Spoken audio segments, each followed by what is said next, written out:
నేను ఏమి చేయబోతున్నానో ఏమి చెప్తున్నానో దాని యందు మీరు లక్ష్యం ఉంచండి, విశ్వాసం ఉంచండి. అప్పుడు మీరు దేవుని క్రియలు చేసినట్లు.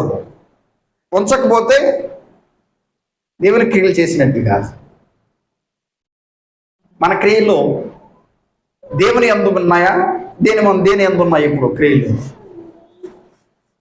ఇప్పటి వరకు దేవుని క్రియలు చేసాం మనం, వెతికిన కనపడం, తెల్లుడు వేసిన దొరకవు. ఎందుకనంటే అలా దేవుడి క్రియలు ఉన్నాయో కనుక కనీసం మనకు తెలియదు. ఇంతకీ దేవుని క్రియ అనేటువంటి విధానమే మనం ఎంతవరకు వినలా.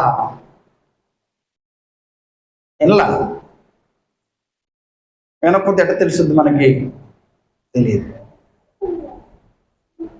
నేను ఏదైతే మీకు బోధిస్తున్నానో, ఏదైతే మీకు పెట్టాలనుకుంటున్నానో, ఏదైతే ఇవ్వాలనుకుంటున్నానో మొట్టమొదటిగా దాని యందు మీరు విశ్వాసం ఉంచండి. అప్పుడు మీరు దేవుని క్రియ చేసినటువంటి వారు అవుతారు.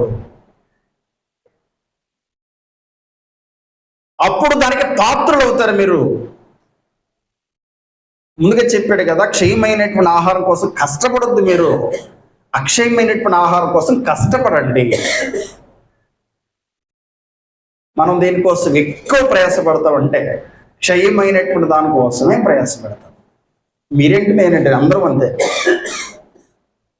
అందరూ అంతేనండి, ఏం మినహాయింపు ఏమి లేదు. ఏదో ఇక్కడ నిలబడి వాక్యం చెప్పినంత మాత్రం నేను దానికోసం ప్రయాసపడుతున్నాను. వాక్య లేఖనాలకు ఇచ్చేదేమో సమయం చాలా కొద్ది సమయం, బయట పనిచేసే సమయం ఏమో చాలా ఎక్కువ సమయం. నేనే, మిమ్మల్ని కాదు. నా స్థితికి నాకే ఈ వాక్యం చదువుతుంటే సిగ్గేస్తుంది.